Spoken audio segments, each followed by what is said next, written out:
ഈശോ മിശിഹായ്ക്ക് സ്തുതിയായിരിക്കട്ടെ. യേശുവിൽ ഏറ്റവും സ്നേഹം നിറഞ്ഞവരെ, നിത്യജീവൻ ശുശ്രൂഷയിൽ പങ്കെടുക്കുന്ന നിങ്ങൾ ഓരോരുത്തരെയും ദൈവം സമൃദ്ധമായി അനുഗ്രഹിക്കട്ടെ. ഇന്ന് നമ്മൾ ചിന്തിക്കുന്നത് സ്വർഗീയമായ ഭാഗ്യത്തിൽ നമ്മൾ എത്തിച്ചേരുവാൻ നമ്മുടെ കാഴ്ചപ്പാടുകൾ എപ്രകാരമായിരിക്കും എന്നുള്ളൊരു ചിന്തയാണ്. ചിന്ത ഇപ്രകാരമാണ്: എന്തിലേയാണോ നീ നയിക്കപ്പെടുന്നത് അതാണ് നിന്റെ ദൈവത്തെക്കുറിച്ചുള്ള കാഴ്ചപ്പാട്. എന്തിലൂടെയാണോ നീ നയിക്കപ്പെടുന്നത് അതായിരിക്കും നിന്റെ ദൈവിക കാഴ്ചപ്പാട്. ഈ ഒരു ചിന്ത നമ്മൾ ചിന്തിക്കാൻ ഒരു കാരണമുണ്ട് സ്നേഹമുള്ളവരെ. പലപ്പോഴും നമ്മുടെ നിലപാടുകളും പല നിയോഗങ്ങളും ദൈവികമായിട്ട് മാറാതെ പോകുന്ന ഒരു കാലഘട്ടത്തിലാണ് ഞാനും നിങ്ങളും ജീവിക്കുന്നത്. കാരണം ഞാൻ ആഗ്രഹിക്കുന്നതിലേക്ക് ദൈവത്തെ വിളിച്ചു വരുത്തുന്ന ഒരവസ്ഥ ഇന്ന് പല ശുശ്രൂഷകളിലും പ്രാർത്ഥനകളിലും നമ്മുടെ വ്യക്തി ജീവിതങ്ങളിലും കടന്നു വരുന്നുണ്ട്. നമുക്കതിനെക്കുറിച്ച് ചിന്തിക്കുമ്പോഴാണ് അറിയുക, ഞാൻ എങ്ങനെയാണ് എൻ്റെ ദൈവത്തെ കാണുന്നത്? എൻ്റെ കാര്യങ്ങൾ നടത്തി തരുന്ന ഒരു വ്യക്തിയായിട്ടാണോ, അല്ലെങ്കിൽ ഞാൻ ചെയ്യുന്ന ശുശ്രൂഷകളിൽ ദൈവത്തിനാണോ സാധ്യത, എനിക്കാണോ സാധ്യത എന്നുള്ളത് നമ്മൾ വ്യത്യസ്തമായിട്ട് ഈ കാലഘട്ടങ്ങളിൽ ചിന്തിക്കേണ്ട ഏറ്റവും വലിയൊരു കാര്യമാണ്. അതുകൊണ്ട് നമുക്ക് ചിന്തിക്കാം, നാം പ്രാർത്ഥിക്കുമ്പോൾ എന്തിനാലാണോ പ്രാർത്ഥിക്കുന്നത് അതായിരിക്കും നമ്മുടെ ദൈവത്താലുള്ള കാഴ്ചപ്പാട്. അതുകൊണ്ട് ഒരു ചിന്ത നിങ്ങളുടെ മുന്നിലേക്ക് ആദ്യം തന്നെ വെച്ച് വയ്ക്കുകയാണ്. ലക്ഷ്യം എന്താകുന്നുവോ അതായിരിക്കും നമ്മുടെ ഓരോരുത്തരുടെയും നിയോഗവും ഘടനയും. ലക്ഷ്യം പലപ്പോഴും നമുക്കറിയാം, നമ്മളൊരു ആഗ്രഹം വെച്ചിട്ടാണ് പ്രാർത്ഥിക്കാൻ തുടങ്ങുന്നത്. അപ്പോൾ എനിക്ക് ഇന്ന കാര്യം നടക്കണം, ഇന്ന ആവശ്യം നടക്കണം. പലപ്പോഴും പലരുടെയും പ്രാർത്ഥന മക്കളായിട്ട് മാറാറുണ്ട്. പ്രാർത്ഥനാ വിഷയം മക്കളാണ്, അല്ലെങ്കിൽ ദാരിദ്ര്യമാണ് പലരുടെയും വിഷയം, അല്ലെങ്കിൽ ചിലരുടെ വിഷയം രോഗമായിരിക്കാം. അപ്പോൾ വിഷയം എന്നത് ദൈവമല്ല, മറിച്ച് ഒരു അവസ്ഥ അല്ലെങ്കിൽ ഒരു ലക്ഷ്യമുണ്ട്. എൻ്റെ രോഗം മാറണം, അതിനായി ഞാൻ പ്രാർത്ഥിക്കുന്നു. അല്ലെങ്കിൽ എൻ്റെ മക്കളുടെ കാര്യങ്ങൾ നടക്കണം, അതാണ് എൻ്റെ ലക്ഷ്യം, അതിനു വേണ്ടി പ്രാർത്ഥിക്കുന്നു. എന്നാൽ പ്രാർത്ഥന എന്നത് ലക്ഷ്യം ദൈവമായിരിക്കണ്ടേ? എൻ്റെ ജീവിതത്തിൻ്റെ യഥാർത്ഥ സ്ഥാനമായിട്ടുള്ള, അല്ലെങ്കിൽ എൻ്റെ ജീവിതത്തിൻ്റെ യഥാർത്ഥ കൃപയായിട്ടുള്ള ദൈവമാകുന്നുണ്ടോ? മറിച്ച് ചില ലക്ഷ്യങ്ങൾ ഞാൻ മനസ്സിൽ കരുതി അതിനുവേണ്ടി ഉപയോഗിക്കുന്ന ഒരു മാർഗമാണോ എൻ്റെ ആത്മീയ പ്രാർത്ഥനകൾ അല്ലെങ്കിൽ ആത്മീയ ജീവിതങ്ങൾ എന്ന് ചിന്തിക്കേണ്ടത് വളരെ പ്രധാനപ്പെട്ടതാണ്. അതുകൊണ്ട് നിയോഗങ്ങൾ സ്വർഗത്തെക്കുറിച്ചാണോ എന്നൊരു ചോദ്യമുണ്ട്. ഞാനൊരു നിയോഗം വെച്ച് പ്രാർത്ഥിക്കുമ്പോൾ അത് എത്രമാത്രം സ്വർഗത്തോടും ബന്ധപ്പെട്ട നിയോഗമാണ്, അല്ലെങ്കിൽ ഞാൻ പ്രാർത്ഥിക്കുന്ന എൻ്റെ പ്രാർത്ഥനകൾ, ഞാൻ പാടുന്ന പാട്ടുകൾ, അല്ലെങ്കിൽ ഞാൻ ചെല്ലുന്ന ജപമാലകൾ എല്ലാം സ്വർഗത്തിൻ്റെ നിയോഗത്തിന് വേണ്ടിയിട്ടാണോ, അല്ലെങ്കിൽ സ്വർഗീയ നിയോഗത്തിന് വേണ്ടിയിട്ടാണോ, അല്ലെങ്കിൽ ദൈവരാജ്യത്തിലേക്ക് ഈ പറയുന്ന നിയോഗത്തിന് എത്രമാത്രം പ്രാധാന്യമുണ്ട് എന്നുള്ളതാണോ? സ്നേഹമുള്ളവരെ, നിത്യജീവൻ എന്നത് ഈ ഭൂമിയിലെ ജീവനെക്കുറിച്ചല്ല, മരണശേഷമുള്ള സ്വർഗത്തിൻ്റെ ജീവനെക്കുറിച്ചാണ്. അങ്ങനെ ഒരു പ്രാർത്ഥനാ ജീവിതമാണ് ഈ കാലഘട്ടത്തിൽ ദൈവത്തിൻ്റെ വചനം, ദൈവം നമ്മിൽ ആഗ്രഹിക്കുന്നത്.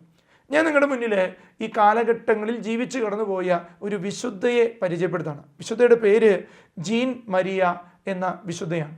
പരിശുദ്ധ കുർബാന സ്വീകരിച്ച് വർഷങ്ങളോളം കട്ടിലിൽ കിടന്ന രോഗശയ്യയിലും ദിവ്യകാരുണ്യത്തെ സ്നേഹിച്ച് പച്ചവെള്ളവും ദിവ്യകാരുണ്യവും മാത്രം സ്വീകരിച്ച് ജീവിച്ച ഒരു വിശുദ്ധയാണ് ജിയന്ന മരിയ, അല്ലെങ്കിൽ ജീൻ മരിയ എന്ന് പറയുന്ന ആ വിശുദ്ധ. ആ വിശുദ്ധ പറയുന്നത് ഇപ്രകാരമാണ്: നിങ്ങൾ ഒരേ സമയം ദൈവത്തെയും ലോകത്തെയും പ്രസാദിപ്പിക്കാൻ കഴിയുകയില്ല. ഒരു മനുഷ്യന് ഒരേ സമയം ദൈവത്തെയും ലോകത്തെയും പ്രസാദിപ്പിക്കാൻ കഴിയില്ല. എന്നിട്ട് പറയാണ്, അവരുടെ ചിന്തകളിലും ആഗ്രഹങ്ങളിലും പ്രവൃത്തികളിലും അവർ പരസ്പരം തികച്ചും എതിരാണ്.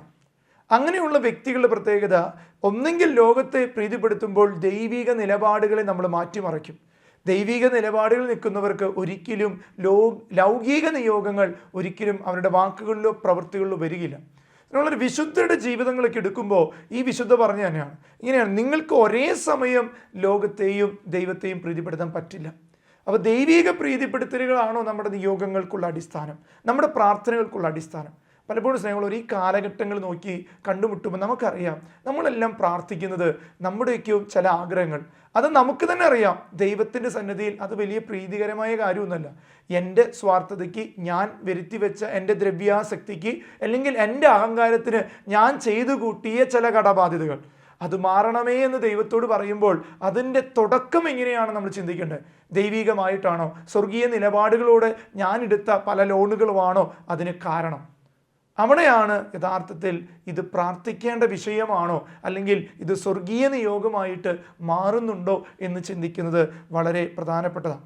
അതുകൊണ്ട് സ്നേഹമുള്ളവരെ, ഒന്നാമത്തെ ചിന്ത നിങ്ങളുടെ മുന്നിൽ വയ്ക്കുന്നത്, ആരാണ് യഥാർത്ഥത്തിൽ ദൈവത്തിന് മുന്നിൽ പ്രാർത്ഥിക്കുന്നത്? എങ്ങനെയാണ് ദൈവത്തിന് മുന്നിൽ ഈ യഥാർത്ഥത്തിൽ പ്രാർത്ഥിക്കുന്ന വ്യക്തികളുടെ പ്രാർത്ഥന ഇരിക്കുക? അതുകൊണ്ട് സ്നേഹമുള്ളവർ, നമുക്ക് ചിന്തിക്കാം, ഒരു ശുശ്രൂഷകൻ എന്ന നിലയ്ക്ക് അല്ലെങ്കിൽ ഒരു പുരോഹിതൻ എന്ന നിലയ്ക്ക് ആരാണ് യഥാർത്ഥത്തിൽ ഈ ജനത്തിൻ്റെ പ്രാർത്ഥനകളെ ദൈവസന്നിധിയിൽ എത്തി പ്രാർത്ഥിക്കുന്ന വ്യക്തി? അത് ഇങ്ങനെയാണ് പറയുന്നത്, ജനങ്ങളുടെ ഇഷ്ടവും സ്വപ്നങ്ങളും നിറവേറ്റി കൊടുക്കുന്നവരല്ല യഥാർത്ഥ ആത്മീയ നേതാക്കന്മാർ. ജനത്തിൻ്റെ ഒരു ആഗ്രഹം എന്താണെന്നൊന്നുമില്ല, അത് നേടിക്കൊടുക്കുന്നവനല്ല യഥാർത്ഥ ആത്മീയ നേതാവ്. തുറന്നു പറയാണ്, ദൈവത്തിൻ്റെ ഇഷ്ടവും സ്വപ്നങ്ങളും ജനങ്ങളിൽ നടപ്പിലാക്കുന്നവനാണ് യഥാർത്ഥ ആത്മീയ നേതൃത്വ ശുശ്രൂഷയിലുള്ള വ്യക്തി. ദൈവത്തിൻ്റെ ഇഷ്ടവും സ്വപ്നവും ആ വ്യക്തി പറയുന്ന നിയോഗത്തിൽ ഉണ്ടെങ്കിൽ, ദൈവമേ അത് നടത്തി കൊടുക്കണമേ എന്ന് പ്രാർത്ഥിക്കുന്നവനാണ് യഥാർത്ഥ ശുശ്രൂഷകൻ. പലപ്പോഴും ഈ കാലഘട്ടങ്ങളിൽ ജനത്തിൻ്റെ ഇഷ്ടം, ജനത്തിൻ്റെ ആഗ്രഹം, ജനത്തിൻ്റെ ആവശ്യം, ഈ ലോകത്തിൻ്റെ വസ്തുക്കളെ എങ്ങനെയെങ്കിലും നിലനിർത്താനുള്ള ആഗ്രഹങ്ങളെ ദൈവസന്നിധിയിൽ എത്തുന്നതല്ല യഥാർത്ഥത്തിൽ സ്വർഗീയ നിലപാടുകളുള്ള ദൈവത്തിൻ്റെ പ്രാർത്ഥന. ഈശോ ലോകത്ത് പല രോഗികളെയും സുഖപ്പെടുത്തുമ്പോഴും ഈശോ പറഞ്ഞൊരു വാക്കുണ്ട്, പിതാവായ ദൈവമേ അങ്ങയുടെ ഹിതമെങ്കിൽ ഈ രോഗി സുഖം പ്രാപിക്കട്ടെ. ഈശോ പോലും പ്രാർത്ഥിച്ചത് അങ്ങനെയാണ്.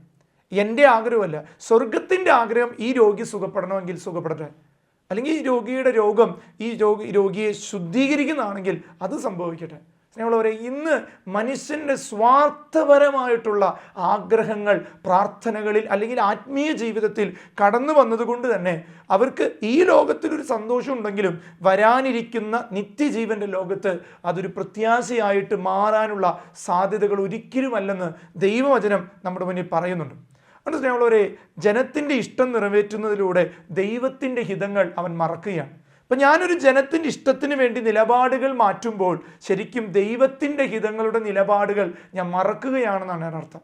ഇതിനൊരു ഉദാഹരണമുണ്ട്. പഴയ നിയമത്തിൽ ഇസ്രായേൽ ജനത്തിൻ്റെ അടിമത്തത്തിൽ നിന്ന് അവർ രക്ഷപ്പെടുമ്പോൾ അവരൊരു രാജാവിന് വേണ്ടി പ്രാർത്ഥിക്കുന്നുണ്ട്. ദൈവം ഒരിക്കലും ഒരു രാജാവിനെ കൊടുത്ത് അവരെ രക്ഷിക്കണം എന്നല്ല ആഗ്രഹിച്ചത്. ദൈവം ആഗ്രഹിച്ച രാജാവും രാജ്യത്വവും മറ്റൊരു രീതിയിലാണ്. നമ്മൾ വിചാരിക്കുന്ന പോലെ വാളെടുത്ത് പരിചയെടുത്ത് മനുഷ്യനെ കൊന്നൊടുക്കുന്ന ഒരു രാജാവിനെ അല്ല ദൈവസന്നിധി അല്ലെങ്കിൽ ദൈവഹിത പ്രകാരമുള്ള ഒരു രാജാവ്, മറിച്ച് ജനത്തെ സമാധാനത്തിലും സന്തോഷത്തിലും ആത്മീയ നിർവൃത്തിയിലും വളർത്തുന്ന ഒരു നേതാവിനെയാണ്. അങ്ങനെ ഇരിക്കുമ്പോഴാണ് ഇസ്രായേൽ ജനത്തിന് നിർബന്ധപൂർവ്വമുള്ളൊരു പ്രാർത്ഥന, ദൈവം ഞങ്ങൾക്കൊരു രാജാവിന് വേണം, യുദ്ധം ചെയ്യാൻ ഞങ്ങൾക്ക് രാജാവിന് വേണം, ഞങ്ങൾ അടിമത്തത്തിൽ ജീവിക്കുമ്പോൾ അവിടെ രാജാക്കന്മാരാണ് ഞങ്ങൾ അടിമകളായിട്ട്, അതുകൊണ്ട് ഞങ്ങൾ ഈ അടിമത്തത്തിൽ രക്ഷപ്പെടുമ്പോൾ ഞങ്ങൾക്കൊരു രാജാവിന് വേണം. അങ്ങനെ ജനത്തിൻ്റെ അതിശക്തമായ പ്രാർത്ഥനകളും ആവശ്യങ്ങളുടെ പ്രകാരം സാമുവേൽ എന്ന പ്രവാചകനിലൂടെ ഒരു രാജാവിന് അവിടെ ജന്മം കൊടുക്കുന്നുണ്ട്. സാമുവേൽ പ്രവാചകൻ വന്ന് സാവൂൾ എന്ന പഴയ നിയമത്തിലെ ആദ്യ രാജാവ്, നമുക്കറിയാം ബൈബിളിലെ ആദ്യത്തെ കിങ്ഡം അല്ലെങ്കിൽ രാജ്യത്വം വരുന്നത് സാവൂൾ എന്ന് പറഞ്ഞ രാജാവിലൂടെയാണ്. സാവൂൾ എന്ന രാജാവിന് ദൈവം എല്ലാം കൊടുത്തു. എന്നിട്ട് രാജാവിനോട് ദൈവം പറഞ്ഞു, നീ അമലേക്കരായിട്ട് നീ യുദ്ധം ചെയ്യുമ്പോൾ അവരുടെ വസ്തുക്കളൊന്നും സ്വന്തമാക്കരുത്, മറിച്ച് അതെല്ലാം കത്തിച്ചു കളയണം, നീ നിന്റെ രാജ്യത്തെ രക്ഷിക്കണം, അങ്ങനെ ചെയ്യണമെന്ന് പറഞ്ഞു. അങ്ങനെ ഈ സാവൂള് ഈ രാജ്യത്തെ കീഴടക്കുന്ന എല്ലാം ചെയ്യുന്നു. എന്നിട്ടുണ്ടായ സംഭവമാണ് നമ്മളിന്ന് വായിച്ച് കേൾക്കാൻ പോകുന്നത്. 1 സാമുവേൽ 15-ാം അധ്യായം 19 മുതൽ 22 വരെയുള്ള വാക്യങ്ങൾ. അതിനിങ്ങനെയാണ് പറഞ്ഞത്, എന്തുകൊണ്ടാണ് നീ കർത്താവിനെ അനുസരിക്കാതിരുന്നത്? ഇത് സാമുവേല് സാവൂളിനോട് ചോദിക്കുക. അവന് തെറ്റുപറ്റി, ഒരു രാജാവിന് രാജ്യത്വം കൊടുത്തിട്ടും അവന് തെറ്റുപറ്റി. എന്നിട്ട് സാമുവേൽ അവനോട് ചോദിക്കുന്നത്, എന്തുകൊണ്ടാണ് നീ കർത്താവിനെ അനുസരിക്കാതിരുന്നത്? കവർച്ച വസ്തുക്കളുടെ മേൽ ചാടി വീണ് കർത്താവിന് അനിഷ്ടമായത് ചെയ്തത് എന്തിനാണ്? സാവൂൾ പറഞ്ഞു, ഞാൻ കർത്താവിൻ്റെ വാക്ക് അനുസരിച്ചു, കർത്താവ് എന്നെ ഏൽപ്പിച്ച ദൗത്യം ഞാൻ നിറവേറ്റി. അമലേക്യർ രാജാവായ അഗാദിനെ ഞാൻ പിടിച്ചുകൊണ്ടുവന്നു, അമലേരെ എല്ലാം നശിപ്പിച്ചു. എന്നാൽ നശിപ്പിക്കപ്പെട്ട കൊള്ളവസ്തുക്കളിൽ ഏറ്റവും നല്ല ആടുകളെ നിന്റെ ദൈവമായ കർത്താവിന് ബലിയർപ്പിക്കാൻ ജനം ഗിലാലിലേക്ക് കൊണ്ടുവന്നു. സാമുവേൽ പറഞ്ഞു, തൻ്റെ കൽപ്പന അനുസരിക്കുന്നതോ ദഹനബലികളും മറ്റു ബലികളും അർപ്പിക്കുന്നതോ കർത്താവിന് പ്രീതികരം. അനുസരണം ബലിയേക്കാൾ ശ്രേഷ്ഠം, മുട്ടാടുകളുടെ മേധസ്സിനേക്കാൾ ഉത്കൃഷ്ടം. മാത്സര്യവും മന്ത്രവാദം പോലെ പാപമാണ്, മർക്കരപുഷ്ടി വിഗ്രഹാരാധന പോലെയും. കർത്താവിൻ്റെ വചനം നീ തിരസ്കരിച്ചതിനാൽ അവിടുന്ന് രാജത്വത്തിൽ നിന്ന് നിന്നെ തിരസ്കരിക്കുന്നു. കണ്ടോ, നീ ഈ ജനത്തിന് വേണ്ടി ദേവാലയത്തിൽ എടുക്കാൻ പാടില്ല എന്ന് പറഞ്ഞ പല വസ്തുക്കൾ എടുത്തോ. പലപ്പോഴും നമ്മുടെയൊക്കെ പ്രാർത്ഥനകളൊന്ന് ആലോചിച്ച് നോക്കിയ സ്നേഹമുള്ളവരെ, സാവൂള് പറഞ്ഞ പോലെ ചില ന്യായീകരണങ്ങളിൽ എന്തായാലും ഇപ്പം ഇങ്ങനെ ആയിപ്പോയി, അതുകൊണ്ട് എന്നെ രക്ഷിക്കണമേ. എന്നാൽ ദൈവം പറയുകയാണ്, ഇനി നീ രാജാവല്ല, നിന്റെ രാജ്യത്വം നിന്റെ കയ്യിൽ നിന്ന് എടുത്തു മാറ്റി. നീ മർക്കടമുഷ്ടിയോട് ജീവിച്ചു, നീ ഒരു ഒന്നാം പ്രമാണം അല്ലെങ്കിൽ മന്ത്രവാദം പോലെ ചെയ്തൊരു പ്രവൃത്തിയാണ്. നിന്റെ നിയോഗത്തിനും പ്രാർത്ഥനയ്ക്ക് ഇപ്രകാരം ഒരു അവസ്ഥയുണ്ടോ എന്ന് ചിന്തിക്കുന്ന നല്ലതാ സ്നേഹമുള്ളവരെ. പലപ്പോഴും നമ്മൾ ചിന്തിക്കുന്നത് നമ്മുടെ നിയോഗത്തിൻ്റെയും പ്രാർത്ഥനയുടെയൊക്കെ അവസ്ഥ, നമ്മൾ ചെയ്തു കൂട്ടിയ ചില പാപങ്ങളെ ന്യായീകരിക്കാൻ വേണ്ടി നമ്മൾ ചില പ്രാർത്ഥനകൾ ചൊല്ലിക്കൂട്ടും. ചില പിള്ളേർ പ്രേമിച്ച് കല്യാണം കഴിക്കും, പ്രേമിക്കുമ്പോൾ തന്നെ അത് തെറ്റാണെന്ന് അവർക്കറിയാം. എന്നിട്ട് അവർ പറയുന്നൊരു കാര്യമാണ്, പ്രാർത്ഥിച്ചെങ്കിലും ദൈവം അത് നന്മയാക്കി മാറ്റിയാലോ. അങ്ങനെ ഒരു നന്മയുണ്ടോ സ്നേഹമുള്ളവരെ? തിരിച്ചറിയേ. ഈ രാജാവിന് രാജ്യത്വയ്ക്കും കൊടുത്തപ്പോൾ ദൈവം ഒരു കാര്യം പറഞ്ഞു, ചെയ്യരുതെന്ന് പറഞ്ഞത് അവൻ പോയി ചെയ്തു. അപ്പോൾ സാമൂൽ പ്രവാചകനോട് ദൈവം പറയുന്നുണ്ട്, നീ അവനോട് പോയി പറയും, ഞാൻ അവനെ രാജാവാക്കിയതിൽ ഞാൻ വിഖേദിക്കുന്നു, ഞാൻ അവന് രാജ്യത്വം കൊടുത്തതിൽ ഞാൻ ഖേദിക്കുന്നു. അങ്ങനെയാണ് സാമൂലും എന്ന് പറഞ്ഞു. നീ എന്താണ് ചെയ്തത്? ദൈവത്തിന് വളരെ വേദനിച്ചല്ലോ. ഞങ്ങളവരെ പലപ്പോഴും നമ്മുടെ പ്രാർത്ഥനകൾ മൂലം ദൈവം സന്തോഷിക്കുന്നുണ്ടോ, വേദനിക്കുന്നുണ്ടോ? ഹൃദയത്തെ തൊട്ട് നമ്മൾ ഈ കാലഘട്ടത്തിൽ ചിന്തിക്കണം. ഓരോ ശുശ്രൂഷകനും, ഓരോ പുരോഹിതനും, ഓരോ അൽമായനും ഇന്ന് കർത്താവിൻ്റെ വചനത്തെ കൃത്യമായിട്ട് അറിഞ്ഞ് ചിന്തിക്കണം. അതുകൊണ്ട് സ്നേഹമുള്ളവർ ഇങ്ങനെ പറയാറുണ്ട്. ഇനി രണ്ടാമത്തെ ഒരു ചിന്തയിലേക്ക് നമ്മൾ കടന്നു പോവുകയാണ്. മനുഷ്യൻ്റെ കപട ഹൃദയം പല പ്രാർത്ഥനകളും നിയോഗങ്ങളിൽ നിഴലിക്കുന്നു. പലരുടെയും കപട ഹൃദയം നമുക്ക് ആ നിയോഗത്തിൽ കാണാൻ സ്നേഹമുള്ളവർ. ഈ കാലഘട്ടങ്ങളിൽ ഒത്തിരി പേര് ഫോണിലൂടെ ഇങ്ങനെ പ്രാർത്ഥന സഹായങ്ങൾ അപേക്ഷിക്കുമ്പോൾ എല്ലാ മനുഷ്യരുടെ ആഗ്രഹങ്ങൾ ഈ ലോകത്തിൻ്റെ ഗതിവിഗതികളിൽ ജീവിക്കാനുള്ള ആഗ്രഹം. ഒരു വ്യക്തി പോലും അച്ഛാ സ്വർഗത്തിൽ പോകാൻ എന്ത് ചെയ്യണം, എൻ്റെ മകനൊന്ന് വിശുദ്ധനാകാൻ, എൻ്റെ മക്കൾ സ്വർഗത്തിൽ പോകാൻ, എൻ്റെ കുടുംബം ഒന്ന്, ഞങ്ങളെല്ലാവരും വിശുദ്ധിയിൽ വളരാൻ എന്ത് ചെയ്യണം? അങ്ങനെ ഒരു നിയോഗവും കാലഘട്ടങ്ങളിൽ ഞാൻ പറയുകയാണെങ്കിൽ എൻ്റെ ജീവിതത്തിൽ ഞാൻ ഇത്രയും വർഷം ജീവിച്ചിട്ടുണ്ടെങ്കിൽ അത് 2-3 പേരുടെ വാക്കുകളിൽ നിന്ന് മാത്രമേ അത് കേട്ടിട്ടുള്ളൂ. ഈ ലോകത്തിൻ്റെ ഗതിവിഗതികൾ ഇന്ന് വളരെ മോശമായിക്കൊണ്ടിരിക്കുക. നമുക്കറിയാം, ഇന്ന് മാധ്യമങ്ങളിൽ കാണുന്നത് ഒത്തിരി മക്കൾ, യുവജനങ്ങൾ മയക്കുമരുന്നിന് അടിമകളാകുന്നു. ആരും അറിയാത്ത കാര്യമല്ലല്ലോ. കാരണം നമ്മുടെയൊക്കെ നിയോഗങ്ങൾ മക്കളെ വലുതാക്കണം എന്നുള്ളതാണ്, മക്കളെ വിശുദ്ധരാക്കണം എന്നുള്ളതല്ല. മക്കളുടെ ഹൃദയങ്ങളെ വിശുദ്ധീകരിക്കണം എന്നുള്ളൊരു നിയോഗം നമുക്കെല്ലാം പഠിപ്പിക്കണം. അതൊന്നും ഒരു തെറ്റല്ല. എന്നാൽ അതിനേക്കാൾ കൂടുതൽ പഠിക്കേണ്ടത് അവൻ്റെയൊക്കെ ആത്മാവിൻ്റെ രക്ഷയെക്കുറിച്ചല്ലേ. ആത്മാവിൻ്റെ രക്ഷയെക്കുറിച്ച് പഠിച്ചില്ലെങ്കിൽ ലോകത്തിൻ്റെ ഗതിവിഗതികളിൽ വീണു പോകുമ്പോൾ നമ്മൾ പുറകിലിരുന്ന് കരഞ്ഞ് അവർക്ക് വേണ്ടി പിന്നീട് കരം ഉയർത്തിയിട്ട് കാര്യമില്ലെന്ന് തോന്നുന്നു. സ്നേഹമുള്ളവരെ, മത്തായി ശ്ലീഹയുടെ സുവിശേഷത്തിൽ 6-ാം അധ്യായത്തിൽ 7-8 വാക്യങ്ങൾ ഇങ്ങനെ ഈ കപട ഹൃദയങ്ങളുടെ പ്രാർത്ഥനയെക്കുറിച്ച് പറയുന്നൊരു വചനമാണ്. അതിനെങ്ങനെയാണ്? പ്രാർത്ഥിക്കുമ്പോൾ വിജാതീയരെ പോലെ നിങ്ങൾ അതിഭാഷണം ചെയ്യരുത്. ഇന്ന് മനുഷ്യൻ്റെ പ്രാർത്ഥന എന്ന് പറഞ്ഞാൽ ദൈവത്തിൻ്റെ സ്വരം കേൾക്കാൻ സമയമില്ല, ഇങ്ങനെ പറഞ്ഞുകൊണ്ടിരിക്കും. ചില വ്യക്തികളേക്കും കാണാൻ വരുമ്പോൾ നമ്മൾ പറയുന്നത് അവർ കേൾക്കാൻ സമ്മതിക്കില്ല, നമ്മൾക്കൊന്നും പറയാൻ സമയമില്ല, ഇങ്ങനെ പറഞ്ഞുകൊണ്ടിരിക്കും. അച്ഛാ ഇന്ന പ്രാർത്ഥന, ആ പ്രാർത്ഥന, ഈ പ്രാർത്ഥന, അങ്ങനെ ചെയ്യണം അച്ഛാ, ഒന്ന് പ്രാർത്ഥിക്കുക അച്ഛാ. അപ്പോൾ ചേച്ചി ഇങ്ങനെ നമ്മളെ സംസാരിപ്പിക്കില്ല, അവരിങ്ങനെ പറഞ്ഞുകൊണ്ടിരിക്കും, അവർ നിർത്തില്ല. അതാണ് പറയണേ, പ്രാർത്ഥിക്കുമ്പോൾ വിജാതിരെ പോലെ നിങ്ങൾ ഈ ദൈവത്തിനൊന്നും അറിയില്ലല്ലോ, അതുകൊണ്ട് ഈ ദൈവം എന്തെങ്കിലും തരുമെന്ന് വിചാരിച്ചിട്ട് ക്രിസ്ത്യാനികൾ അല്ലാത്ത വ്യക്തികൾ ചിലപ്പോൾ അങ്ങനെ പ്രാർത്ഥിക്കും. അവർ പറഞ്ഞിട്ട് കാര്യമില്ല, അവർ ദൈവത്തെ വ്യക്തിപരം. നമ്മൾ അങ്ങനെയാണോ? നമ്മൾ മാമോദിസം മുങ്ങി ദൈവവചനം എന്നും വായിച്ചും പഠിച്ചും ഞായറാഴ്ചകളിൽ ദൈവവചനം കേട്ടും ജീവിക്കുന്ന നമുക്ക് ഈ അതിഭാഷണം തന്നെയുള്ളൂ.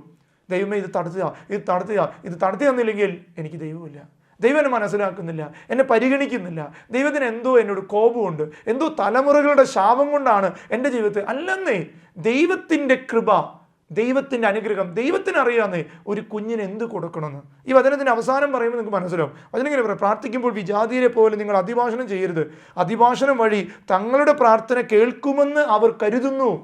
ഞങ്ങളിങ്ങനെ പ്രാർത്ഥിച്ചാൽ, ഞങ്ങളിങ്ങനെ ചെയ്താൽ, ഞങ്ങൾ ഇതുപോലെ ചെയ്താൽ, ഇപ്പോൾ ഒരു 100 കുരിശൻ്റെ വഴി ചെല്ലിയാൽ കിട്ടും എന്നുള്ളൊരു വെറുതെ ആവശ്യമില്ലാത്തൊരു ചിന്ത. ചെല്ലിയാൽ കിട്ടില്ലെന്നല്ല അച്ഛൻ പറയുന്നത്, മറിച്ച് ഒരു ചിന്ത, നമുക്ക് ഇങ്ങനെ ചെയ്താൽ കിട്ടുമോ, അങ്ങനെയാണെങ്കിൽ ചെയ്യാം. ഇത്രയും പ്രാവശ്യം വചനം എഴുതിയാൽ കിട്ടുമോ, അങ്ങനെയാണെങ്കിൽ എഴുതാം. ഇത് എഴുതുന്നതിലാണോ സ്നേഹമുള്ളവരിയ്ക്കുന്നത്? എഴുതി നമ്മൾ പറയില്ലേ, പണം കൊടുത്ത് വേടിക്കുന്ന ഒരു ആത്മീയത എവിടെയൊക്കെയോ നമ്മുടെ ജീവിതത്തിൽ തകരുന്നുണ്ട്.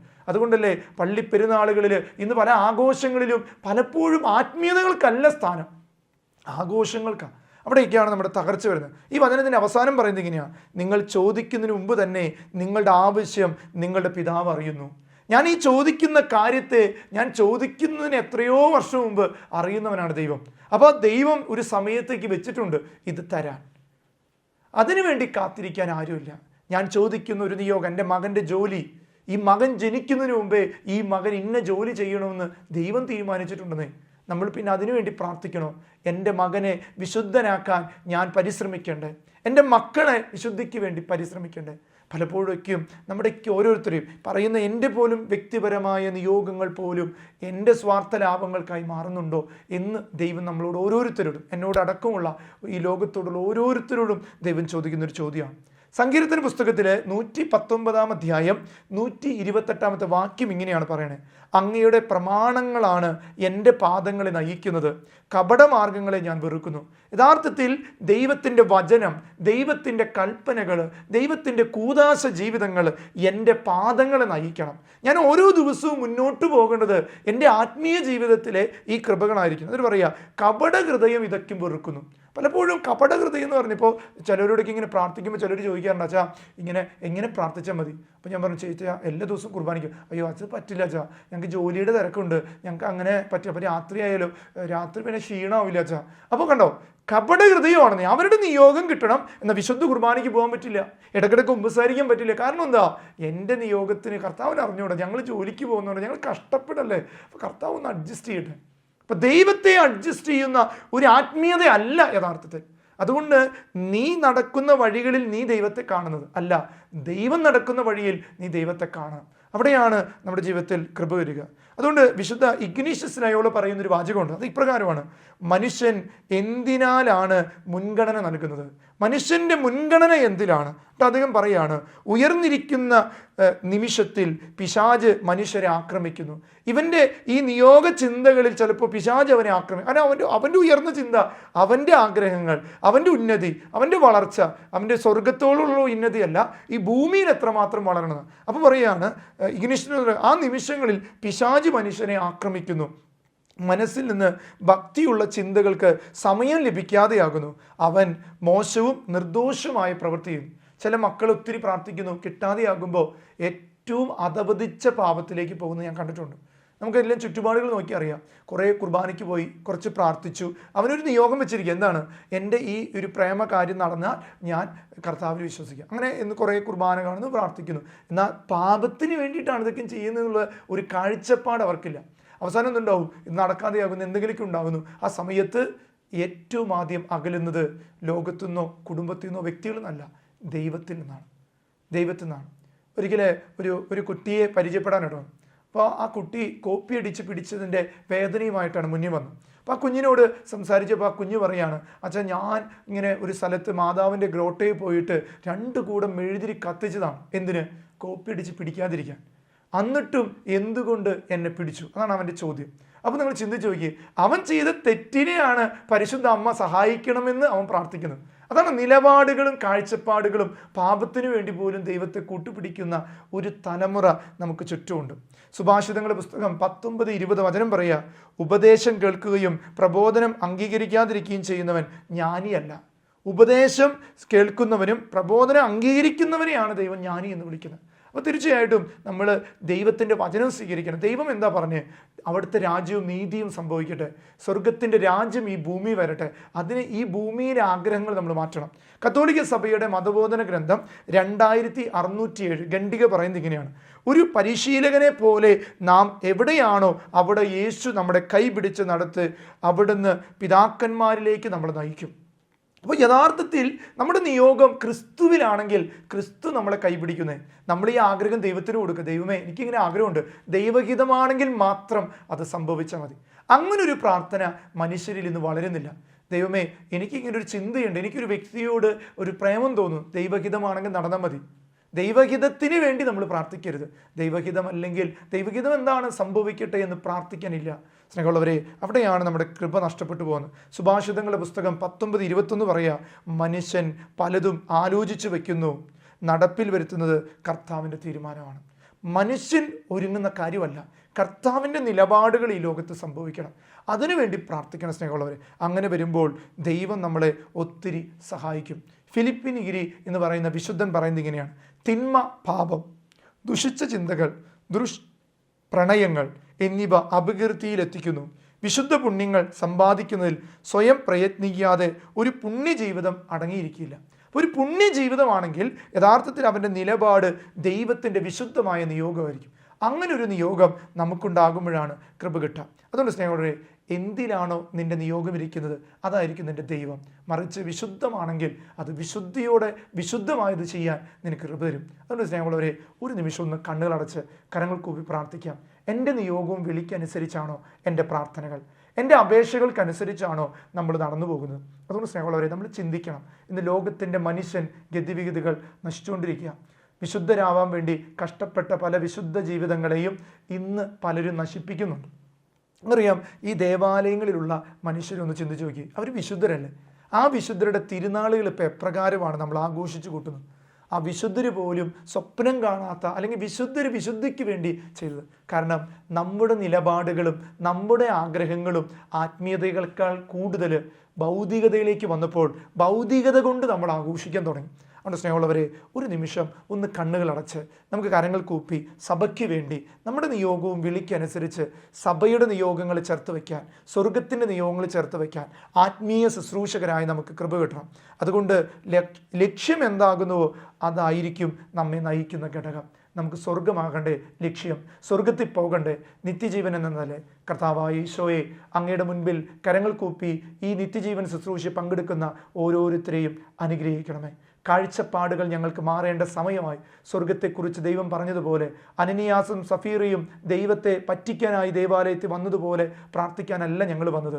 നല്ല മനുഷ്യരെ പോലെ പാപികളാണെങ്കിലും കർത്താവിൻ്റെ മുന്നിൽ കണ്ണീരൊഴുക്കി ഞാൻ പാപിയാണെന്ന് ഏറ്റുപറഞ്ഞ് എൻ്റെ ജീവിതത്തിൽ ദൈവനിയോഗങ്ങൾ സംഭവിക്കാൻ കൃപ നൽകണമേ കർത്താവെ. അങ്ങനെ ദൈവനിയോഗങ്ങൾ പൂർത്തീകരിക്കുന്ന വിശുദ്ധാത്മാക്കളായി തീരുവാൻ ഈ ശുശ്രൂഷ പങ്കെടുക്കുന്ന ഓരോരുത്തരെയും ദൈവനാമത്തിൽ അനുഗ്രഹിക്കുമാറാകട്ടെ. നമ്മുടെ കർത്താവ് ഈശോ മിശിഹായുടെ കൃപയും പിതാവായ ദൈവത്തിൻ്റെ സ്നേഹവും പരിശുദ്ധാത്മാവിൻ്റെ സഹവാസവും നിങ്ങളുടെ എല്ലാ നിയോഗങ്ങളിലും ദൈവനിയോഗങ്ങളിലും സംഭവിക്കുമാറാകട്ടെ, ഇപ്പോഴും എപ്പോഴും എന്നേക്കും. ആമേൻ.